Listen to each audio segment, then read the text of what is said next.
हाँ जी, good afternoon everyone.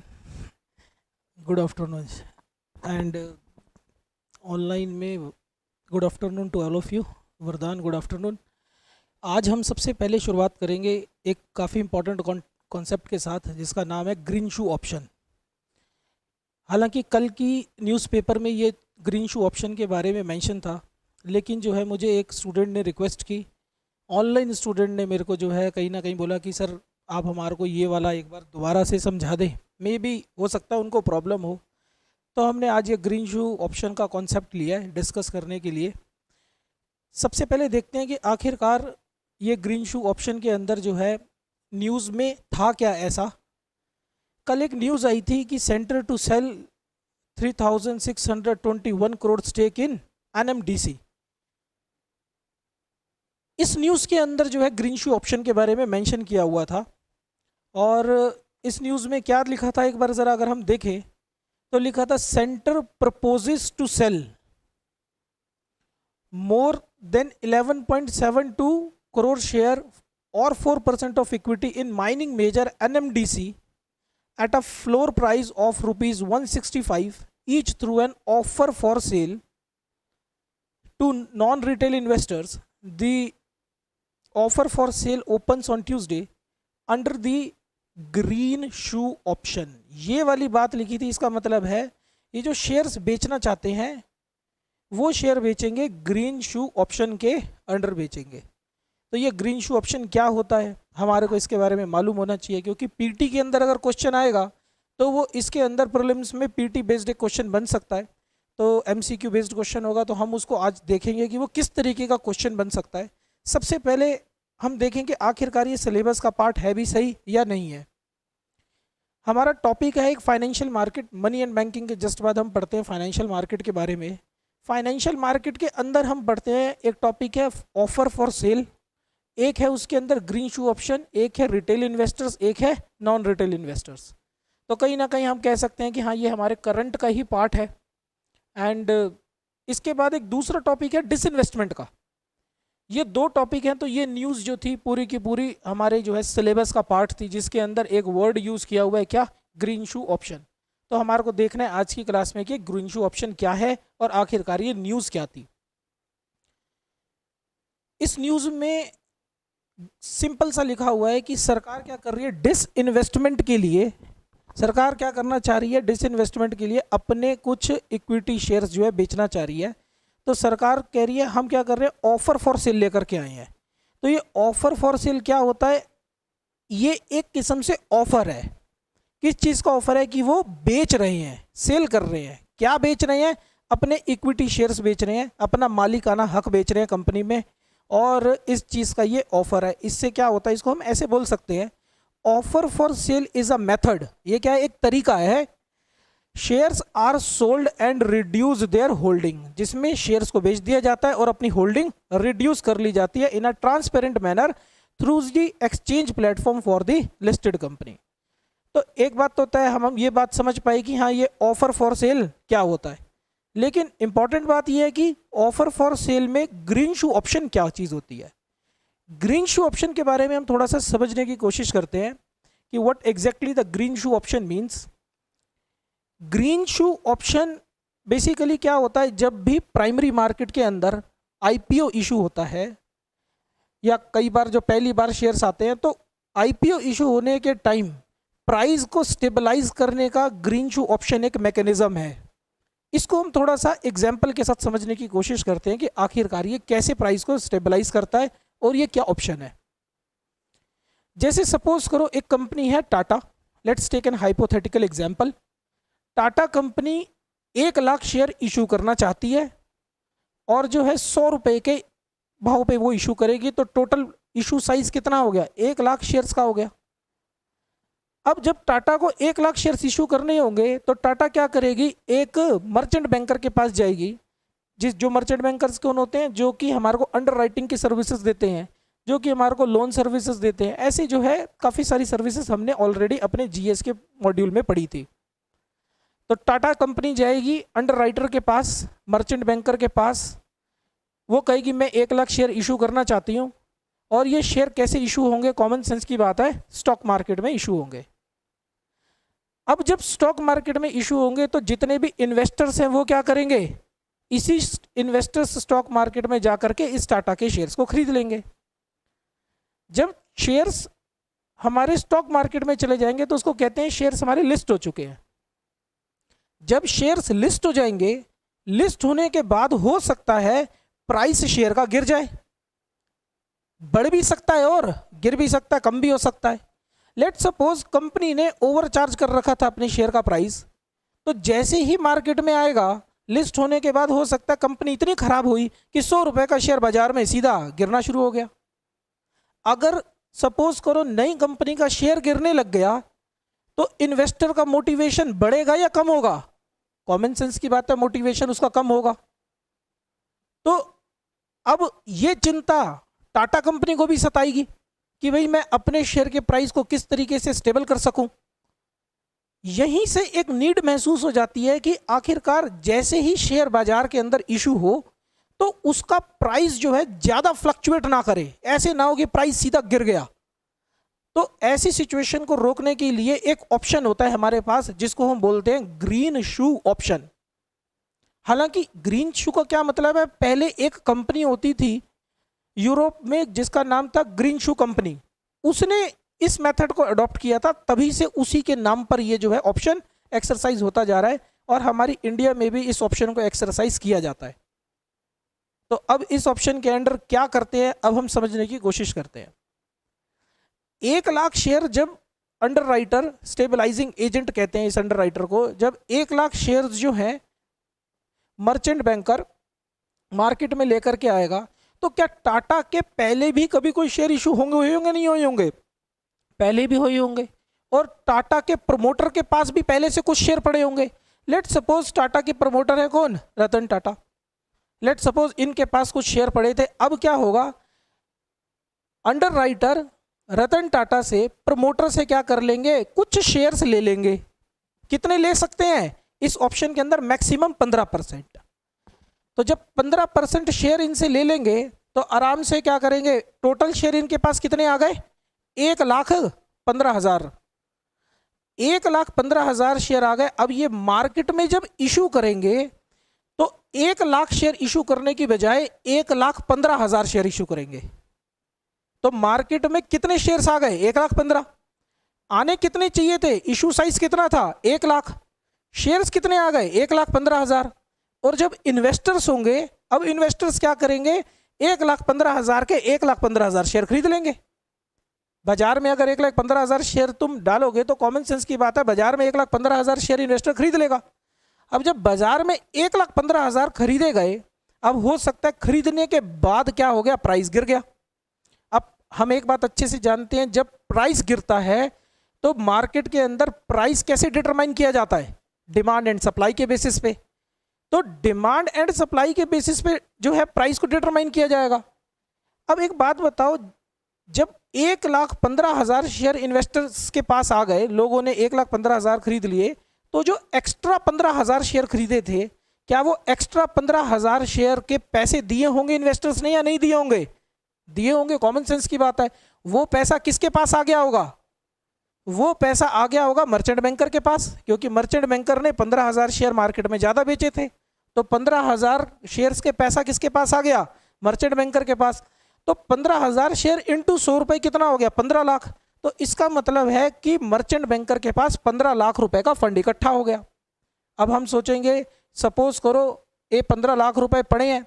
अब इसने जो प्रमोटर ने मर्चेंट बैंकर को शेयर्स बेचे नहीं थे, उसने लेंड किए थे। इसका मतलब है आगे जाकर वो क्या कर देगा, रिटर्न करनी होंगे।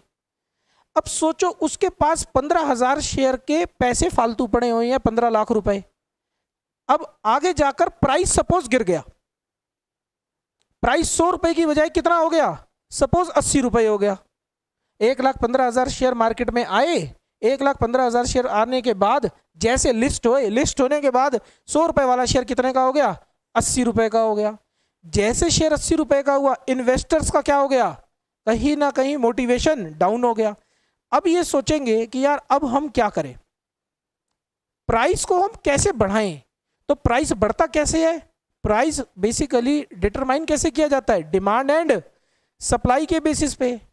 डिमांड एंड सप्लाई के बेसिस पे डिटरमाइन किया जाता है। अब ये देखो, इनके पास 15,000 शेयर फालतू आ गए थे, इसीलिए प्लस का साइन लगा रखा है हमने। 15,000 1 लाख की बजाय कितने आ चुके थे? 1,15,000। अब ये अंडर राइटर क्या करेगा, मर्चेंट बैंकर क्या करेगा, इन्हीं 15 लाख रुपए में से, पैसे तो पड़े हैं, इन्हीं 15 लाख रुपए में से डिमांड क्रिएट करने की कोशिश करेगा बाजार में, आर्टिफिशियल डिमांड। ये बोलेगा मैं 2,000 शेयर खरीदना चाहता हूं। जैसे 2,000 शेयर बाजार में बिकेंगे, ऑल ऑफ सडन इसकी डिमांड क्या हो जाएगी? ये बढ़ जाएगी। जैसे इसकी डिमांड बढ़ जाएगी, हो सकता है 80 रुपए का शेयर कितना का हो जाए? 85 रुपीज का हो जाए। ये इन्हीं 15,000 शेयरों में से बोलेगा अब मैं 3,000 शेयर और लेना चाहता हूं। अब हो सकता है जैसे 3,000 शेयर की और डिमांड आएगी, तो डिमांड इंक्रीज होगी तो प्राइस अपने आप इंक्रीज होगा। हो सकता है 85 की बजाय 90 हो जाए। अब हो सकता है आने के बाद बोले मैं 5,000 शेयर और खरीदना चाहता हूं, तो प्राइस क्या हो जाएगा? 90 की बजाय हो सकता है 95 हो जाए। और हो सकता है कि फिर बोले अब मैं 5,000 और। इसका मतलब मैक्सिमम कितनी आर्टिफिशियल डिमांड शेयर जो है ये क्रिएट कर पाएगा? कितने नंबर ऑफ शेयर्स की? 15% ऑफ द इशू प्राइस की। और ये कब तक ऐसा करेगा?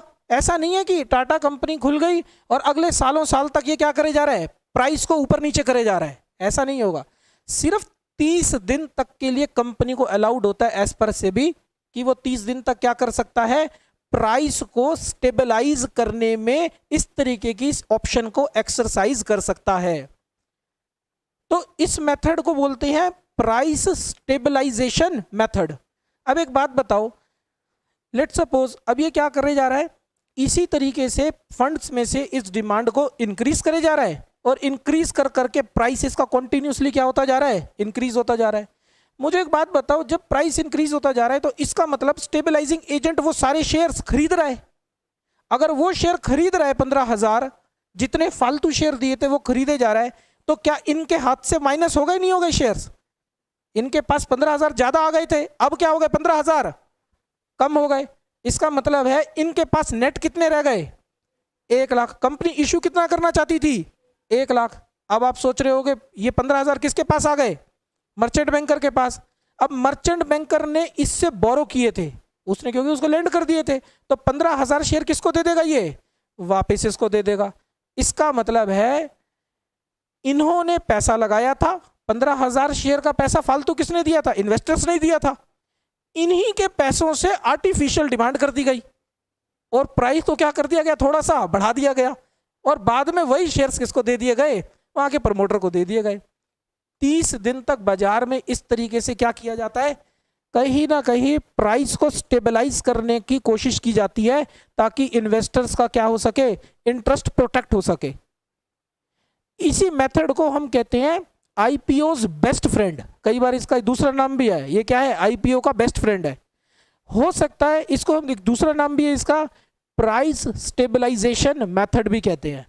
इसको ग्रीन शू ऑप्शन भी कहते हैं। और क्यों ग्रीन शू ऑप्शन कहते हैं? क्योंकि यूरोप में कंपनी थी जो ग्रीन शू बनाती थी, वो ये ऑप्शन एक्सरसाइज करती थी, उसी के नाम पर ये चलता आ रहा है। तो इसको कहते हैं हम क्या? ग्रीन शू ऑप्शन। अब समझने की जरूरत क्या है? ग्रीन शू ऑप्शन क्या होता है? एक बार हम थोड़ा सा इसको पढ़ के देखते हैं कि आखिरकार हम इसको वर्डिंग में समझ पा रहे हैं या नहीं समझ पा रहे। तो green shoe option is an over allotment option. Obviously बात है, 1 लाख की बजाय कितना अलॉट किया गया था? 1,15,000। तो इसका मतलब है ये कैसा ऑप्शन है? ओवर अलॉटमेंट का ऑप्शन है। In the context of an initial public offer, it is a provision in under writing agreement. ये कहां पर प्रोविजन लिखा होता है? अंडर राइटिंग एग्रीमेंट में लिखा होता है that grants the underwriter, जो अंडर राइटर को क्या दे देता है?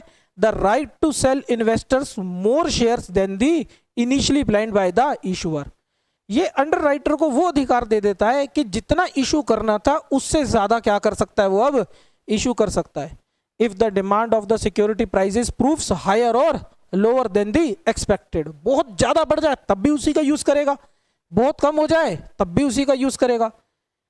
एंड एग्जाम्पल के लिए हम कह सकते हैं if a company decides to sell 1 million shares publicly the underwriter can exercise the green shoe option and sell 1.15 million shares, and when the shares are priced and can be publicly traded, the underwriter can buy back this 15% shares. मतलब जितना देना चाहता है उससे 15% ज्यादा दे सकता है।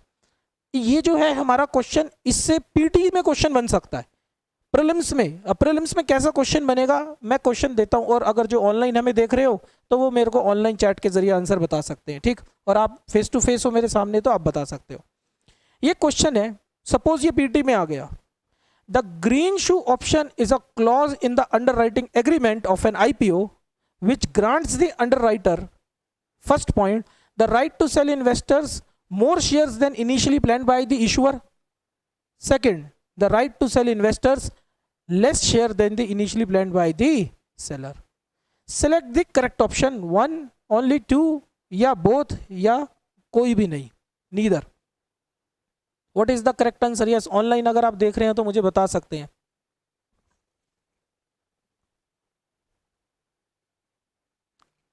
You want some time, no worries.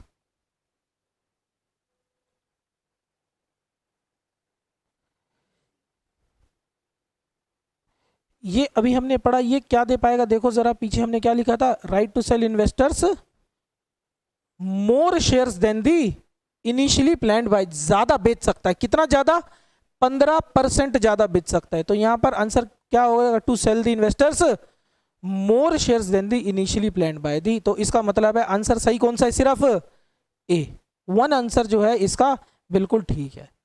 ऐसा क्वेश्चन पीटी में बन सकता है, so you can basically note down this question at a later point of time. And एक क्वेश्चन और है जो कि मेंस में भी आ सकता है, what is price stabilization mechanism in the primary market, how does it helps in price stabilization. ये क्वेश्चन जो है हमारा इंडियन इकोनॉमिक्स में फाइनेंशियल मार्केट का क्वेश्चन बन सकता है। इसका आंसर लिखना हो अगर, तो हमने ऑलरेडी डिस्क्रिप्शन में लिंक दे दिया है ऑलरेडी, उसमें अगर आप जाओगे तो प्रैक्टिस क्वेश्चन के नाम से एक लिंक होगा, वहां जाकर इस क्वेश्चन के आंसर को आप लिख सकते हो और वहां पे अपलोड करोगे तो बाकी लोग भी इस आंसर को देख पाएंगे कि दूसरे बच्चों ने कैसे लिखा है। आप भी लिख सकते हो, आपके आंसर को चेक किया जाएगा और फाइनली इवेल्युएट किया जाएगा। तो ये था आज के दिन का concept. And let us again look back at that news कि एक्चुअली न्यूज़ थी क्या। अब पढ़ के देखते हैं कि अब हम समझ पाए।